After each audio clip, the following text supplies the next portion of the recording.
This is a Porsche 911, and to most people that would be as far as their interests could manage. They would dismiss it as just another 911 and move on with their lives.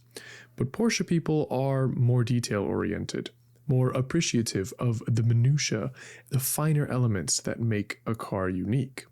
While all 911s are special in their own right, this car takes a more invested approach, and this is true because this is the 2023 911 Sport Classic. The Sport Classic is part of what I'm hoping will be a long line of heritage design cars. It's this new program that Porsche has introduced to draw inspiration from the past to create timeless designs in the present. Now, this is the second in line as part of that program, and there's so much to talk about on this car. But before we get into that, let's get all the boring stuff out of the way. Hidden from view in the rear is the same 3.7-liter twin-turbo flat-six that you find in other 911 turbo models. Only here, it produces 543 horsepower and 442 pound-feet of torque. Drive goes exclusively to the rear wheels via the only transmission option, a 7-speed manual. The result is 0 to 60 in around 3.9 seconds, a top speed of 196 miles per hour, and it is currently the most powerful manual transmission 911 you can buy. Now, this being based on the 911 Turbo S, it does come with some perks. The wider body is adopted, as is a slew of standard equipment. Porsche ceramic brakes, Porsche dynamic chassis control, rear axle steering, sport chrono, PASM, and a specially modified sport exhaust. While this car is based on the 911 Turbo S, there are predictably some differences. I'll start by talking about the color. It's called Sport Gray Metallic, and the stripe down the center is light Sport Gray. Now, this color is only offered for this car, and it's derived from a color called Fashion Gray, originally offered on the Porsche 356. But let's talk about the body. There's a bespoke front lip spoiler. The carbon fiber reinforced plastic hood is only for this car.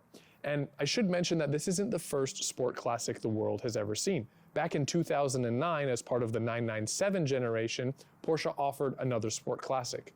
To the best of my knowledge, that didn't come to the States, and they only made 250 examples. Now, this is coming to the States, or has come to the States, and they're making 1,250 of them, and you'll know which number yours is in the series based on a gold plaque on the passenger side of the dash.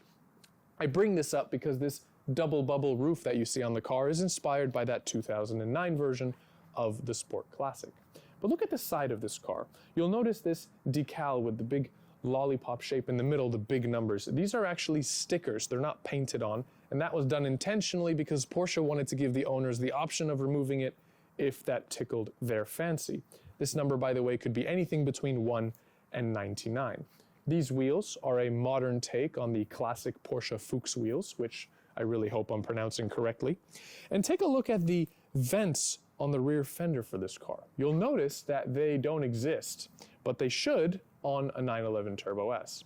That was done very specifically because they wanted this to be a smooth surface. But being a Porsche, those vents are functional, so they couldn't just delete them and move on with their day. They had to take a new approach to the design of the airflow to the engine. So what Porsche's engineers came up with is a void just under that ducktail spoiler to allow the combustion air into the engine. And between the exhaust pipes on the rear diffuser are two ports for the charge air to make their escape.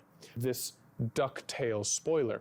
This is inspired not only by the 2009 version of the Sport Classic, but much further back with the 1972 and 1973 911 Carrera RS 2.7s. That thoughtfulness extends into the interior, where the seat centers and door panels have Pepita cloth, just like the 60s and early 70s cars. The natural feeling grade of the leather differs from other 911s and is the first use of it since the 918 Spider. The gauge cluster has a retro styling with a white needle and green scripture. The badge on the passenger side denoting your number in the series, that's made of actual gold, as is the badge on the rear of the car. The door sills have the Sport Classic logo, the center console, the exclusive manufacturer badge, and the crest is in the headrest. There is so much to appreciate on this car. Now, while it does have the underpinnings of the Turbo S, which is a ridiculously fast car, the Sport Classic isn't really about all-out speed.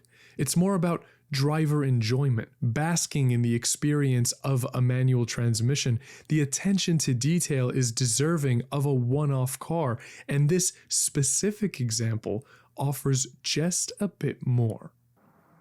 This is number 310. It's a press car, and I'm told that the photos, the videos, the press releases, all of the content that Porsche was pushing out to showcase the Sport Classic, it's all of this exact car.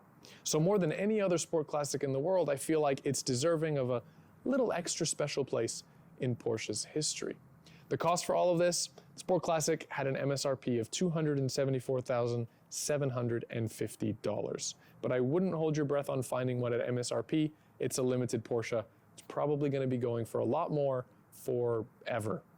But that's all for this video. A big thank you to Porsche Riverside for loaning me their Sport Classic for the day. All of the regular links will be in the description below, as well as the listing for this car, which is currently for sale.